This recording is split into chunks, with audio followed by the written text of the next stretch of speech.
I want to promise that this video will not have the CMOS sensor demo screen show up. I want to promise that.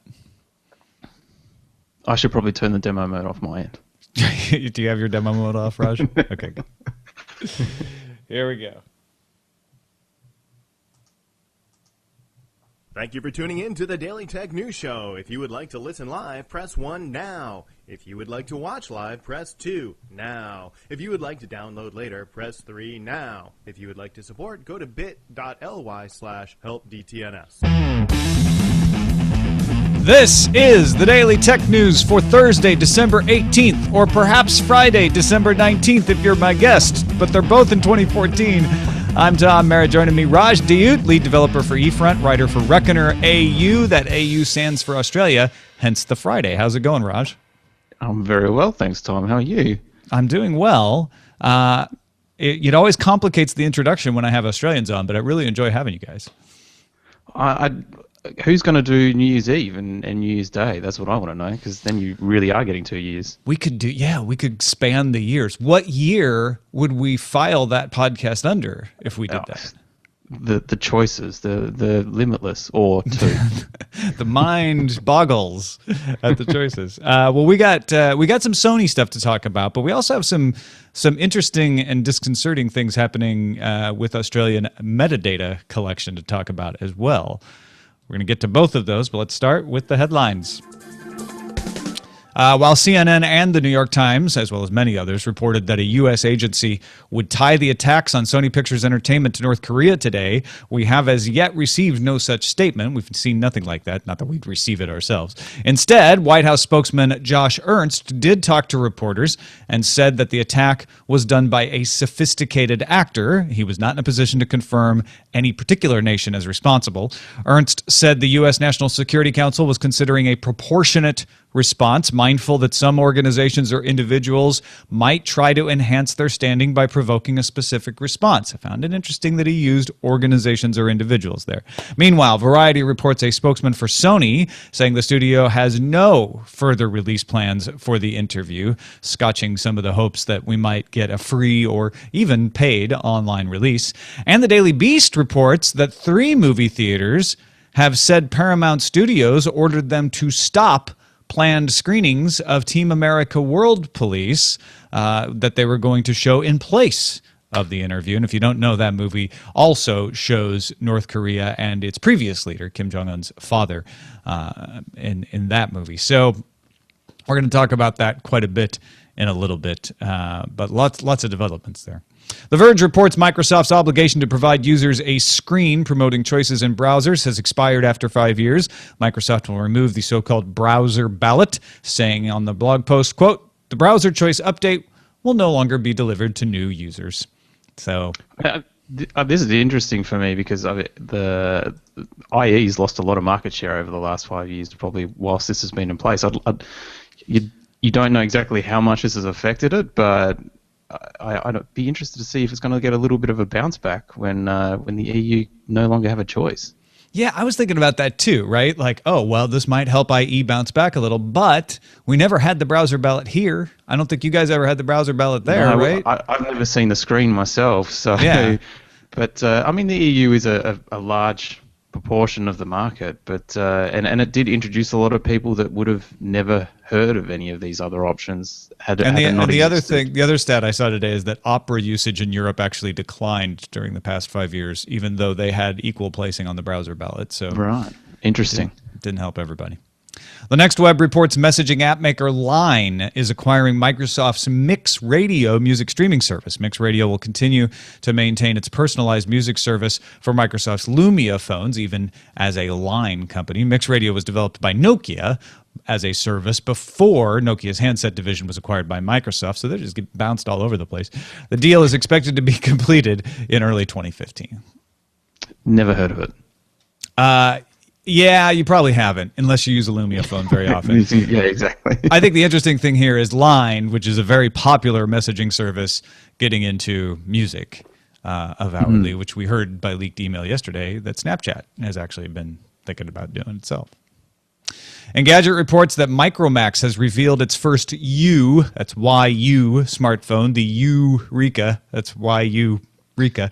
The exclusive collaboration with Cyanogen was the reason the OnePlus One smartphone was banned this week in India. The Yureka costs $142 and has the Cyanogen modified version of Android KitKat. It's the first 64-bit device supported by Cyanogen, although the benefits of that support won't be able to be felt until we get the Cyanogen version of Android Lollipop.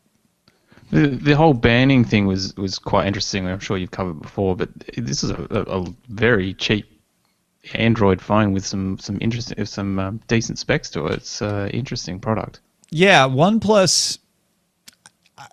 I wonder how they didn't know. Because as they said in the story we talked about yesterday, that they only found out 2 weeks before they launched their phone that Cyanogen had reached an exclusive deal with Micromax. It seems like maybe they should have been talking to Cyanogen closer about that before they launched the OnePlus phone in India. Yeah, or Cyanogen would have said something to them. Yeah, if exactly. You're going to use this, then we kind of already have someone that's going to do it for us. Or someone didn't tell someone something they needed to know. Someone got fired. Yeah. CNET reports Snapchat CEO Evan Spiegel was angry and upset by information leaked to the public as part of emails stolen from Sony Pictures Entertainment. In a memo to employees that he later posted on Twitter, Spiegel wrote, "I felt like I was going to cry all morning, so I went on a walk and thought through a couple things." He also wrote, "We keep secrets because we get to do our work free from judgment until we're ready to share it. We keep secrets because keeping secrets gives you space to change your mind until you're really sure you're right." He's not having a good run, old Spiegel. The hacking of Snapchat last year and the court case settlement that they're paying out now because they actually are keeping your photos when they're sort of leading us to thinking that they're being removed, and now this. He's having a tough trot. And yet, I have to say, we talked about these emails as TechCrunch reported on them yesterday, and I felt like they made him look like a really smart and capable person. So, yeah, I don't know if I enjoy the words "keeping secrets" constantly being reiterated through sentences. But I guess that is their actual application, is keeping secrets. That's in right. One way or another. So, and he's got a just point. reiterating brand. There's certain things that you don't want to show off until you're ready to show them off, and I get that.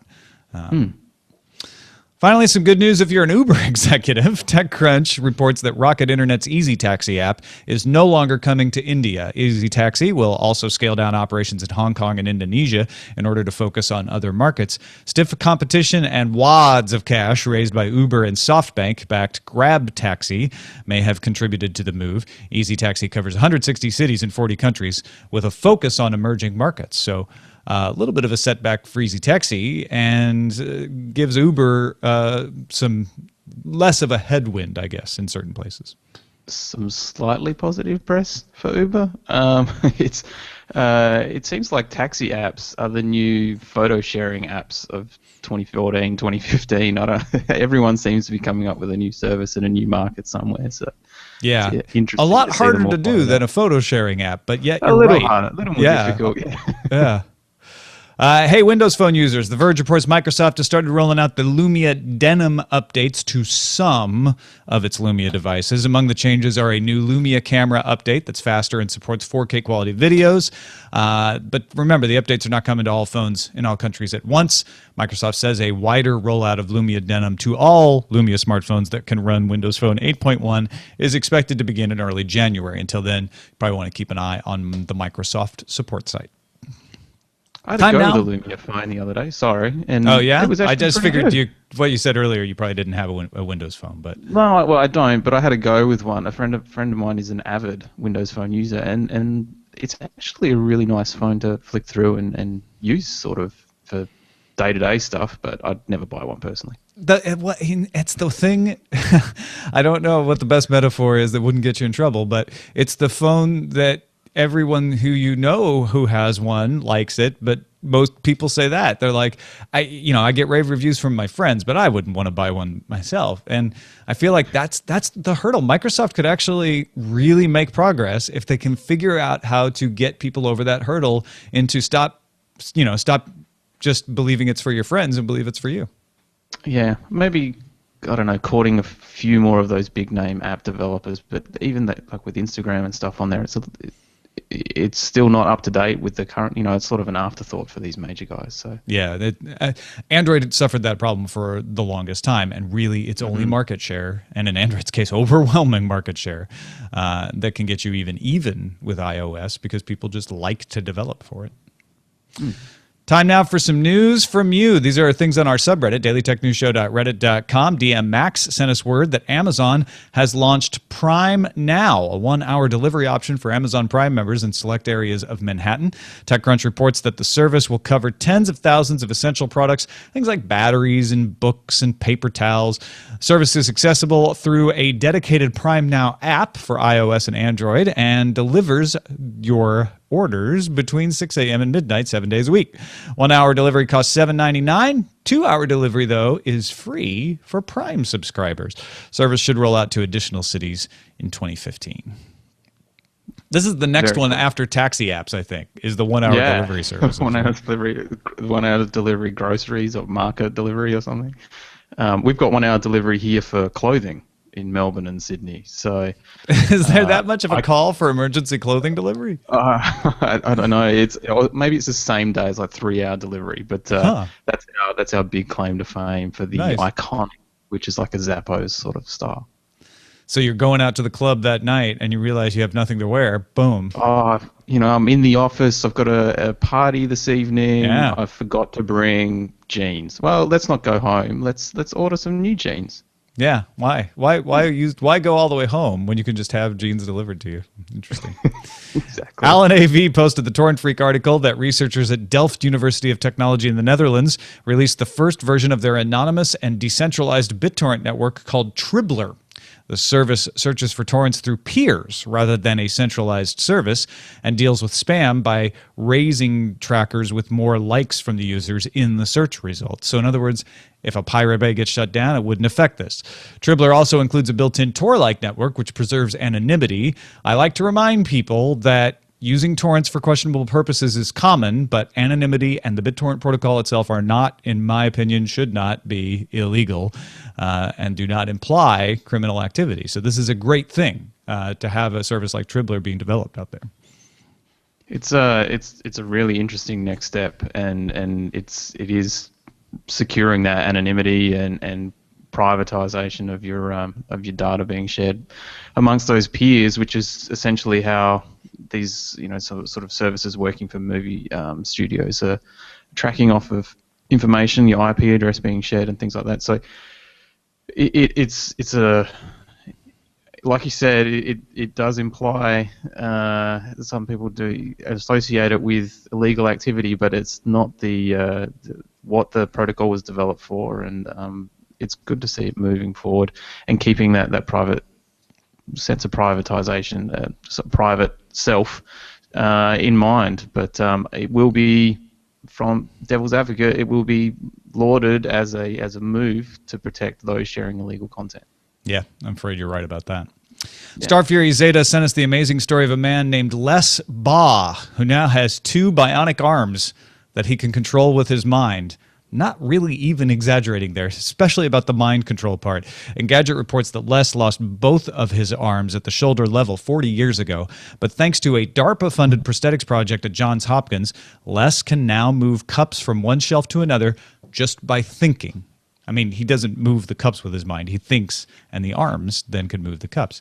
First, he underwent a procedure called muscle reinnervation, which reassigned nerves that used to control his arms and hands to different tasks. The team then recorded the patterns his brain makes for each muscle. Then they had him control virtual arms to train his brain. Apparently, he was really good at it. He trained up really fast. Then they designed a custom socket for his torso for the prosthetics and attached the modular prosthetic limbs. Even more amazing, Bob was able to control a combination of motions across both arms at the same time. They asked him what he would like to be able to do with these once he can use them all the time. Here's what he said. Maybe I'll be able to, for once, be able to put change in a pop machine and get the pop out of it. Simple things like that most people never think of. Yeah, simple things like that, man. So let's all raise a glass to Robo-Les and celebrate the fact that he can raise a glass right back to us now. Cheers, man. This is pretty amazing stuff. Like the video that goes along with the story of and them fitting him out and him sort of making use of these arms for the first time is pretty incredible. And for me, as a person with diabetes, losing a foot or a limb is a very high probable thing later in life. And to see this technology sort of making headways like it is it gives you a sort of sense of hope that perhaps that's not the end of the world for you when you do lose a limb like this, and there may be something down the track. Not that you want to lose one in the first place. No, of course not. Yeah. It's pretty exciting to see this stuff happen. And you got to watch this video. Go to the show notes, dailytechnewsshow.com, find the Engadget article, and watch that John Hopkins video. So Les is just determined, and it's always sounds trite to call these sorts of things inspirational but it really is, especially in this case. I really like this one. And that's a look at the headlines. All right, something that is less inspirational is Australia's Abbott government that wants to retain customer data for 2 years. That's the law that's being touted, right?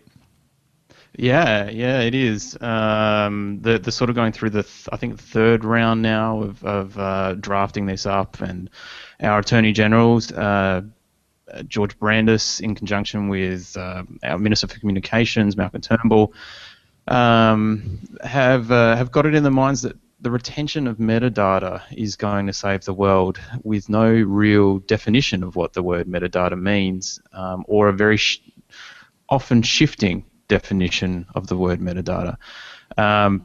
It's really a concern for a lot of people, and the privacy being invaded, and the government has said a lot about we're not seeking the content of what you're looking at. We're seeking the metadata. But that definition of metadata is quite ambiguous. They've given some examples over the history of this sort of being introduced, starting back, I think, in August this year, when it was first brought up, and they talk about it being like an envelope, where we're not interested in what's inside the envelope. We only want to see where the envelope's going to. So they then sort of translate that over into real world, saying when you visit a website, we don't want to see what you looked at on the site. We just want to see what site you went to, which is basically the same thing in my head. So if you go to Google, you type in something, they know that you've gone to Google. They don't know what you typed in. They don't know what search results came back. But then when you click on one of the links and you go and view that site, they know that you've gone to that particular site. So it's pretty easy to figure out what you were looking for, or what this site contains. It's a pretty roundabout way of saying that they're going to know exactly what you're doing. And Google even often puts the search terms in the URL, so even if you just do a search, they can recover what you actually typed into the search. Yeah. So the interesting one that came up yesterday was that they're very keen on bandwidth data. So metadata in relation to how much information you're pulling down through your ISP.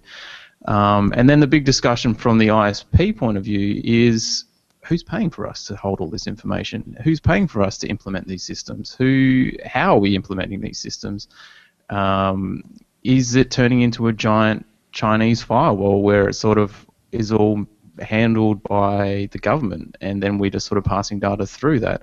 The 2-year retention is what will be mandatory, but the Australian Federal Police, our version of the FBI, in some way or another, is saying, well, we'd like you to keep it for as long as you possibly can. 2 years is what we're going to say you have to keep it for, but if you can keep it for 10, 15, then that information is going to be far more useful for us. What's interesting to me about this is the debate in the United States has been that we're already doing this. They're already combing through metadata, and the government is keeping it themselves. And the debate is all around, is it in fact effective? Does it in fact help investigations? Whereas it seems like from the articles that I was reading today, the debate in Australia is what kind of, they've shifted it successfully into being, well, what kind of stuff is okay for them to collect.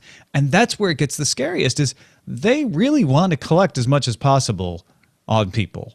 They're trying to fudge it with this, it's not, it's like a pen register, right? It's just the envelope address, not what's in the envelope. But they don't really understand the difference there, which makes me think that that's not really what they want. Attorney General George Brandis, as you said, what the security agencies want to be retained is the electronic address of the website that the web user is visiting. It tells you the address of the website. Yes, that tells you the address of the website, which then you can go to and see what was on that website, which tells you exactly the contents of what you were viewing. The address is the content. Like, there's really no difference between those two. There isn't. Brandis isn't the best spokesperson for technology-related matters either. So, and he went on to say, I've got to get this in. When you visit a website, people browse from one thing to the next, and that browsing history won't be retained. And there won't be any capacity to access that. But you just told me you're keeping the addresses. And so the history is the addresses. So I mean, you're right. He obviously has no clue. He is a very troubled man when it comes to technology-related issues. And I'm sure many people would say he has trouble with other issues as well. But it's an interesting, and all of this has been come to the forefront of attention, not only because it's crazy and they've been pushing it for a while now, but because of the unfortunate happenings in Sydney earlier this week, the day after the next hearing on these new retention laws was going through Parliament, and then our Prime Minister himself has said, even if this individual who had been monitored for 24 hours a day, it's quite likely and certainly possible that this incident could have taken place, because the level of control that would be necessary to prevent people from going about their daily life would be very, very high indeed.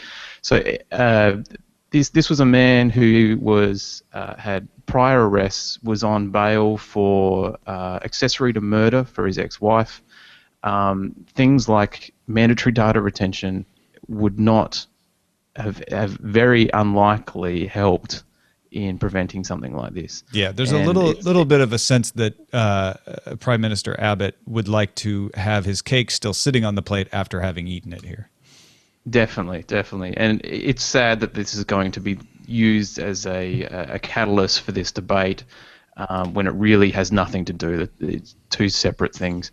And should the police have actually wanted this metadata information on the individual, that was available to them because of his history and known problems with the police. So they could have already gotten have taken out a preservation request and got all that metadata information from his cell phone to internet activity and things like that. So metadata retention law is a completely separate issue, and they shouldn't be used to piggyback off of the events. And that's the thing. It's all a matter of where the line is, right? I mean, yes, having more information certainly can increase the chances, but increase the chances by how much and at what cost? I mean, you are keeping mostly innocent people's records on file for no reason. Mostly innocent people and mostly redundant data. Yeah. Just tons and tons of information, which is then susceptible for being hacked or stolen. And then you've sold to marketers or anyone that wants to use that information for other nefarious purposes. All right, let's move on a little bit. We had a lot of emails yesterday responding to our post-show discussion, mostly about the attacks on Sony Pictures Entertainment. I hope people saw that we put that in as a bonus in the audio feed, and it was there at the end of the video, the unofficial video as well. And so I want to catch people up on some more details, more than just what we said in the headlines, and then read some emails. Raj and I can kick these around. First of all, as we mentioned, Variety says Sony has no plans to release this at this time, so we're not going to get an immediate digital release. The U.S. House Foreign Affairs Committee Chairman Ed Royce, speaking on CNN, is the one who said, "What I have heard from U.S. officials is that this was done by a foreign government," and then he said, "But it's very clear that North Korea did this." So he said that, but he is not in a position to be the person doing the investigation. He's not part of that agency. New York Times cited unnamed U.S. intelligence officials stating North Korea is centrally involved. But as we heard, the White House did not say that. They did not name North Korea. Kim Zetter at Wired did a great job of going through what we actually know, what the public evidence is at this point. So I want to run through that too. First of all, the FBI and Sony have found no evidence of ties to North Korea. They have said that publicly. The FBI, the U.S. FBI, who is investigating this, said, we have found no evidence of ties to North Korea, and they haven't changed that. They haven't contradicted that since they said it. There is evidence that the encoding was compiled. The programs they used were compiled in the Korean language. Now, that can be manipulated after compilation, but usually you compile in the language that you can read. There are connections made because of the use of raw disk to wipe the data in Sony Pictures Entertainment. We talked about this before on the show. That's a similar method to what was used in the Shamoon attacks on Saudi Aramco and South Korea's Dark Seoul attacks. Now, both of those attacks previously were first attributed to state actors, and then later they backed off and said, we think it might have been hacktivists after all. Don't forget that when the attackers of Sony Pictures Entertainment first sent an email, November 21st, the interview was not mentioned in that email. In an interview with CSO Online on December 1st, the interview was mentioned, but the people who claimed to be responsible for the attack said the interview was not the motive. They said, quote, our aim is not at the film the interview, as Sony Pictures suggests. And then also December 8th, they denied sending email threatening employees, although an email was sent. They also denied on December 8th any connection to North Korea. So there's your evidence that you can look at and say, okay, I want to draw conclusions for that. Things to consider when you do that are that IP addresses can be proxied. So IP addresses showing up in Korea mean virtually nothing. You can hire attackers as mercenaries. So this could be a hacktivist group that was hired by North Korea, or it could be an hacktivist group hired by some other state actor that wants it to look like North Korea. Hacktivist motives can be similar to state actors. So they have political ideologies.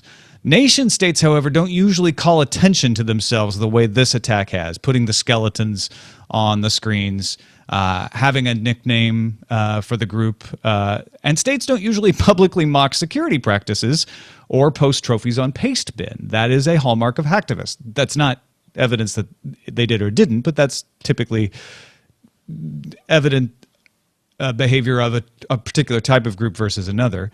And there possibly could be more than one group at work here. There could be a North Korean group that was let in by another group that was let in by another group. I think it's actually quite likely that we've got more than one organization going on here. Raj, do you have an opinion about who might be responsible before I dive into a couple of these emails? I think the U.S. government needs to be very careful, and that's what they're doing about not pointing fingers directly at North Korea.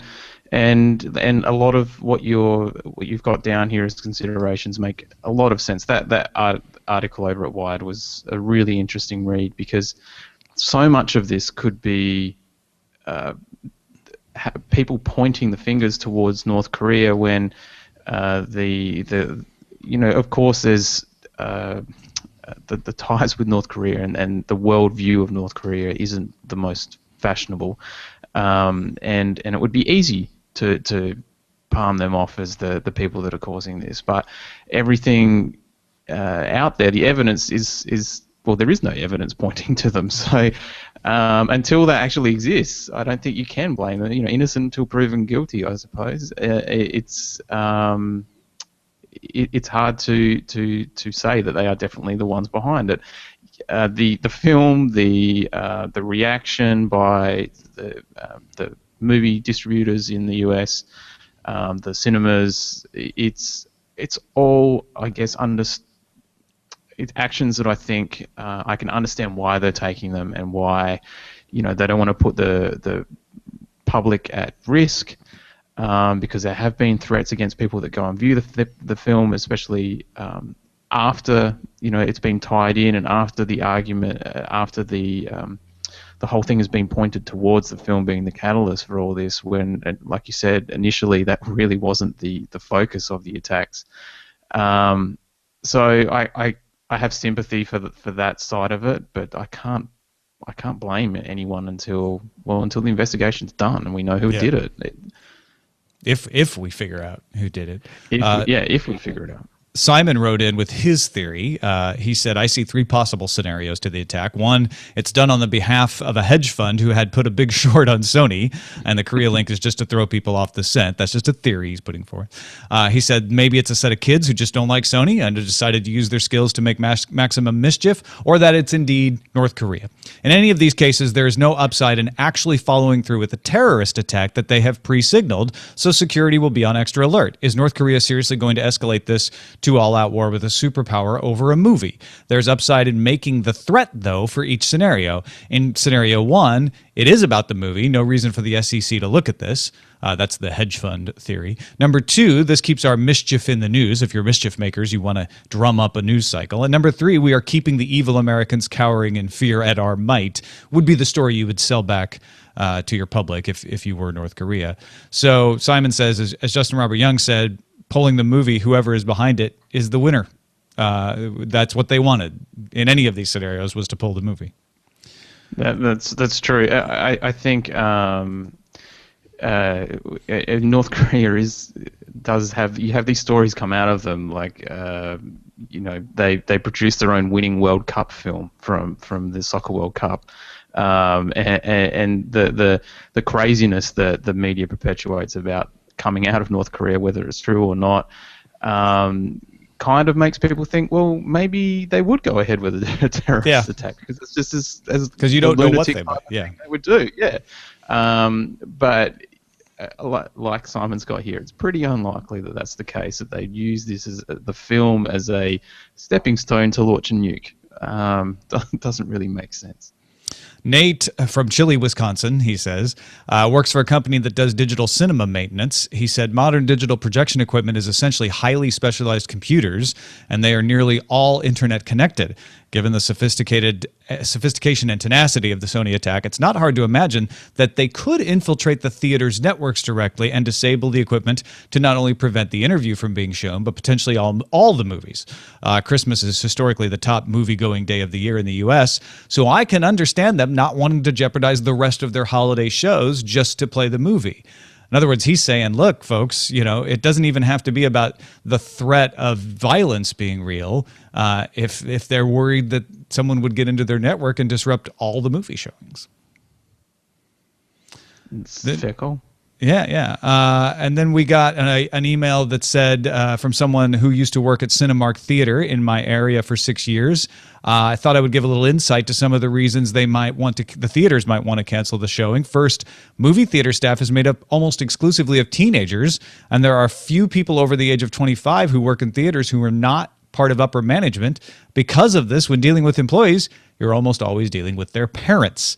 I have a feeling that part of not wanting to show it was the theater chains knowing that at least some of their workforce would not show up for work on one of the two busiest days of the year. I do not think this was a huge factor, but I do think it was a factor. Also, Cinemark in particular became much more worried about the security of their theaters since the incident in Aurora in 2012 and are very concerned with the safety of their guests, but especially of their employees. And she thinks it was the right thing for the theaters to do. At the end of the day, it's a movie. And just like Team America was a movie which probably had a lot more insensitive information or entertainment in it than what this film may have, being focused on the one person.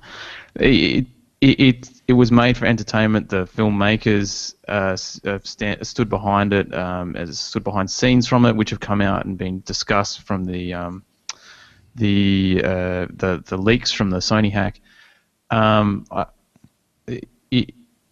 It is a film, and it's kind of upsetting that this is the focus of all of this, and I really don't think, like you've mentioned, that it is the main goal originally anyway for all of this to have happened. It'd be sad that is the case, if that was the case. Sorry, that this would instigate such a huge uproar and hacking of this magnitude purely because of a piece of entertainment. I think it's granted. It smells like Merry Pranksters, right?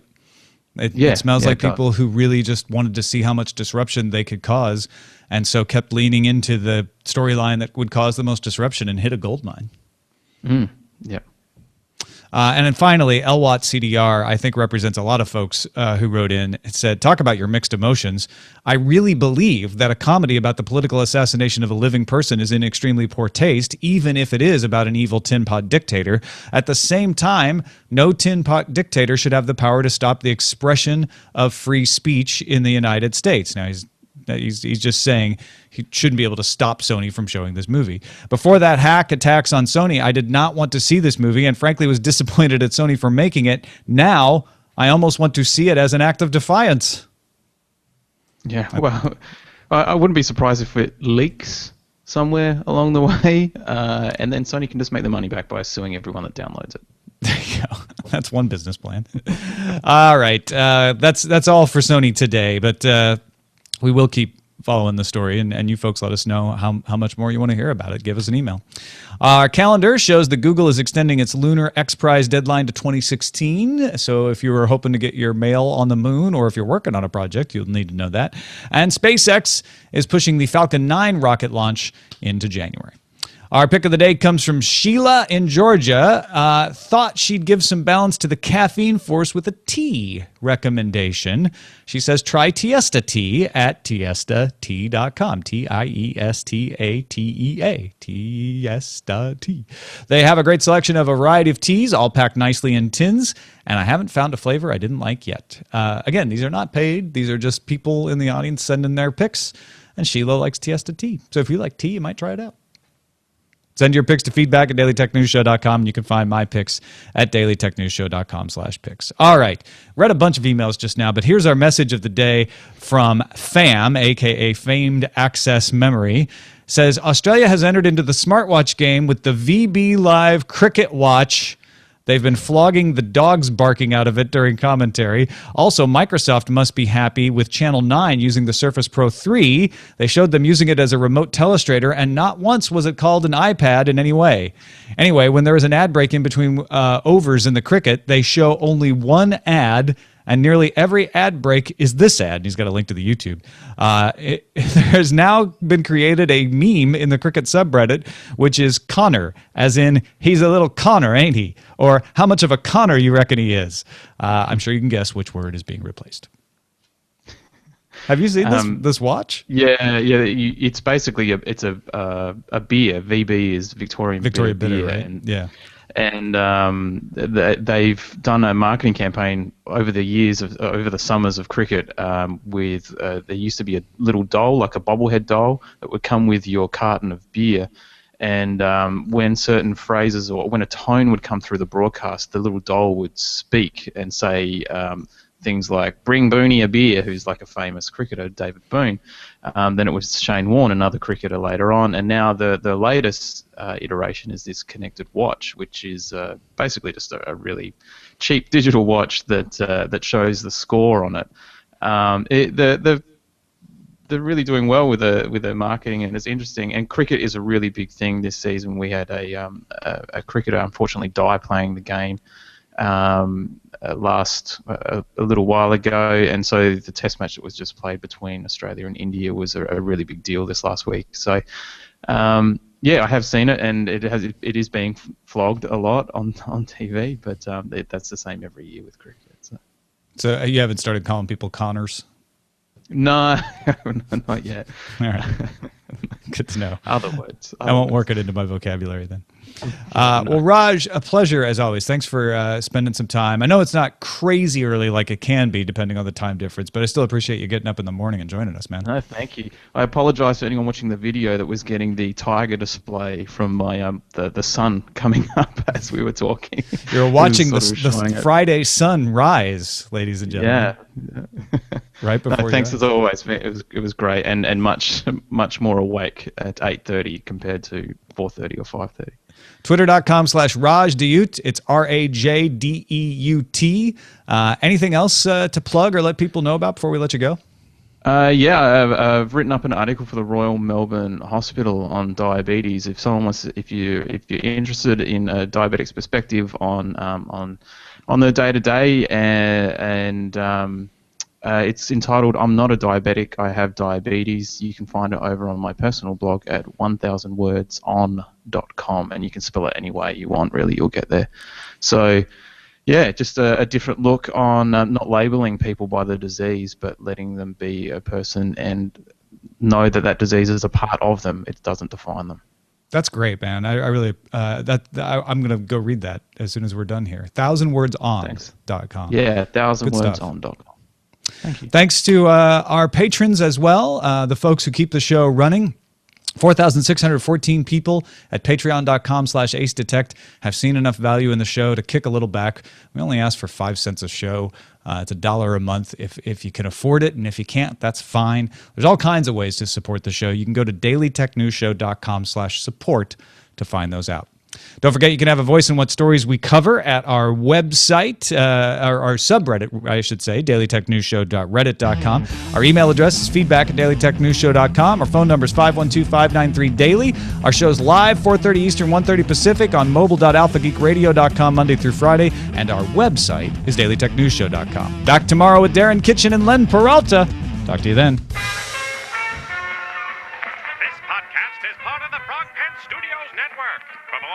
About this and other shows, visit frogpants.com. Audio program so good, it's like you're there. Diamond Club hopes you have enjoyed this program. Great show, Raj. That was really good. Yeah. Thanks. Yeah, it was good. So much easier when you're caffeinated and alive. And awake at a reasonable hour, I know.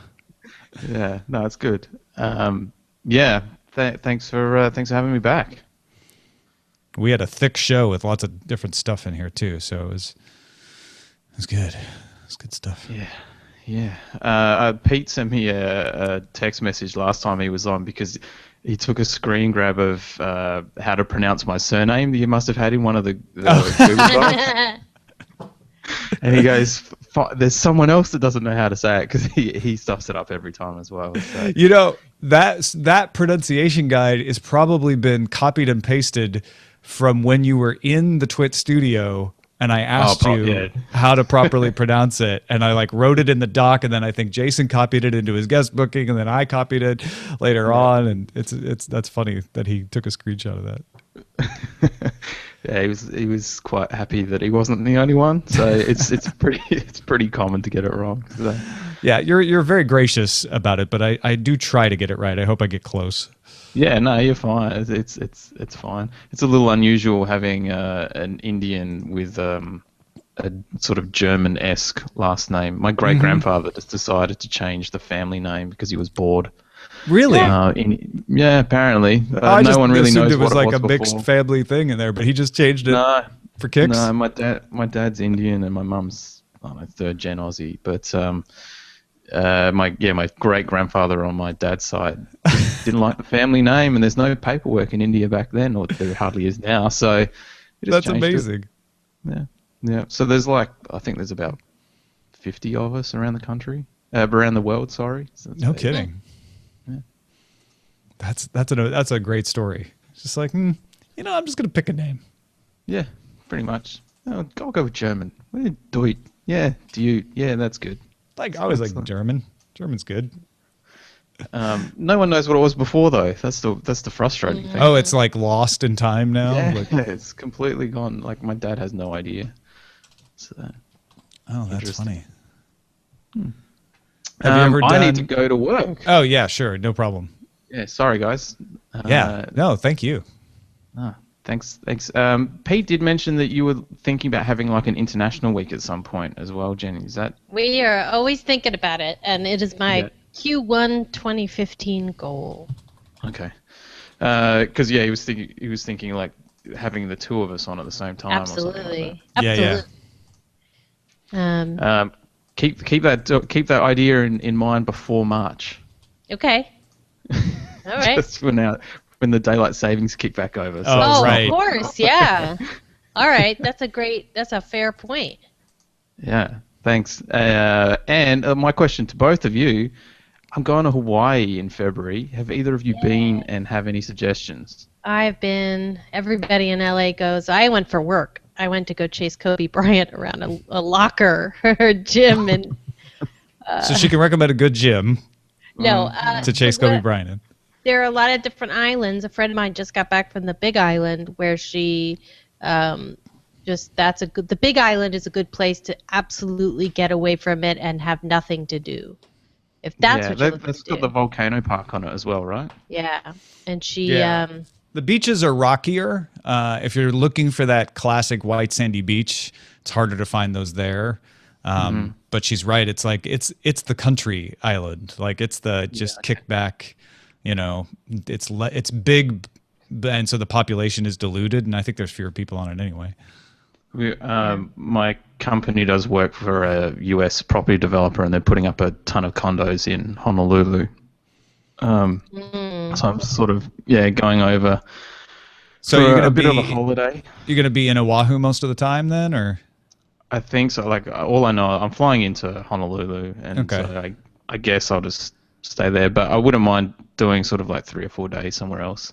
And people keep saying Maui or Maui is the most luxurious. Like people will tell you don't go to Maui because it's very touristy, and it is very touristy. But it's also touristy because it's got the best like total luxury experience. If you're looking for that, like they have the classic white sandy beaches and everything. If I want a day spa, then Maui's the place to go. Yeah, for sure. Would you agree, Jenny? Yeah, I mean, I've not been to Maui, but you just can't go wrong. Like there's not a wrong decision in going to Maui. Kauai is the Garden Isle. That's where you want to go hiking. They have the canyons. It's the oldest geologically of the ones you can visit. So if that appeals to you, like hiking around and doing some seeing waterfalls and canyons and stuff, it's gorgeous too. Okay, awesome. Thanks for the tips. Honolulu, you can see where Magnum PI was filmed, and I would eat at the Side Street Inn. Those are the only 2 things I'll shove in there before I let you go. Side Street Inn. Yeah. All right. Oh, well, I'll forget that and email you about it in about a month. Fine. Yeah. All right, guys. Thanks very much. Bye. All right. Cheers. Bye. I've never been to Lanai. I've never been anywhere but Honolulu, and I had a blast there. Love Honolulu. Love it. I haven't had a bad time in Hawaii ever. Not in anywhere that I've ever been. I love Hawaii. If they had better bandwidth, I'd be there right now.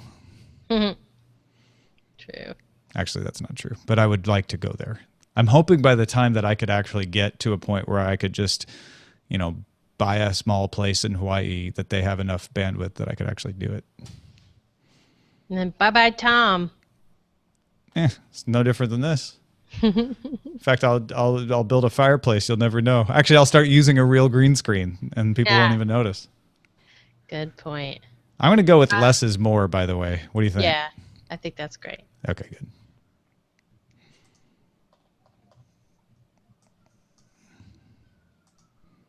Oh, I got dumped out of the chat room for some reason. What? No, I did it. It was me. I was trying to close Windows, and I closed too many windows. Windows. Dark Redeemer says, Lanai's just a giant gold course, isn't it? And then he corrected it to golf. And I said, gold course would be nice. Actually, no, I think it's a giant gold course because that's where like famous people go to get married and rich people have their second, 15th homes, whatever. I'm so starving. Did you just turn on an app in Hangouts, by the way? Nope. You didn't click anything? I rejoined the chat room. Yeah, but that's not Hangouts. Hangouts just started beeping at me for no reason. Beep, beep. Saying something about upgrading apps. Again. It went away. Uploading. I should upload. Time to upload the donuts. Hey, we only have 3 more real shows. Wow. That's some stuff. Only 3 more live shows until 2015. Wow. Only Mondays. who's on before I say that. Oh, Brecky. Brecky? Yeah, Brecky's on. Yeah. Okay. Only one more. I was going to say, only Mondays will be a boring normal show. Nothing with I didn't want to Brecky is ever accidentally insult boring. Brecky. Because Fridays are always like, they're just a little, Fridays always has a different vibe. Yeah. So yeah, we've got 1, 2, and then the 23rd, and then we're out. We out. We out. Oh, oh, la la la la.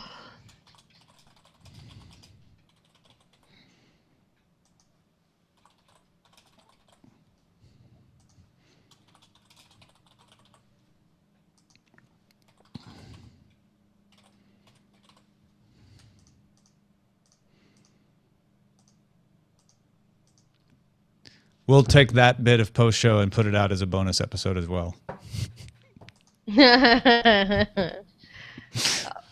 Just so people don't feel like they're missing out too much. It's a Thursday, people. What do you expect? Wait, what post show is worth putting out today? What did we talk about? That bit of silence just now. Oh yeah, That was my joke. it was really quality silence. It was, wasn't it? I mean, it Quality was of pregnant. the discourse of Yes. the silence was really just a very fine vintage of silence. That's a kind of silence you mean, Yeah, right? kind of silence you can't really plan. It just has to happen. I feel like now we are treading into Patrick Rothfuss territory. We need The Patrick name of Rothfuss to silence? describe what kind of silence that was. Yeah. It was a silence in 3 parts. Yeah. Nice. I have had, I can't remember the name of the band. I Just Want to Fly. I've had that in my head for 3 Sugar days Ray? now. Yes, Sugar I'm Ray. Why do I have sorry. Sugar Ray in my head? I'm sorry for you. Thank you. I appreciate your understanding. I have empathy for that. Yeah. I mean, The no whole offense reason we to didn't go to Sugar see Ray, but- Shrek was because my husband and I kept walking around the house going, somebody wants to, and we're like, nope, we don't see any more Shrek movies because somebody wants, and like, yeah, bad. Put your arms around me. I mean, it's weird. Like, usually I can think back and be like, oh, somebody said that phrase and then it clicked off. No idea. Lost in Sugar time. Ray septed. I was. I'm Sugar Ray happened? septic is what I am. It was the immaculate Sugar Ray seption. Oh man, I've got Sugar Ray sepsis. Yeah. Yeah. And I actually, I mean, no, it's not that I like loathe the song per se. I would just rather not have it in my head. It's fine when it came out, but it's Yeah. still in our heads. It was appropriate to the time in which it arrived, which Exactly. was what, the early O's or the mid O's? It was early O's. I almost want to say like 99. I kind of do But yeah, too, like but I was definitely afraid around 99 through 01, somewhere in there.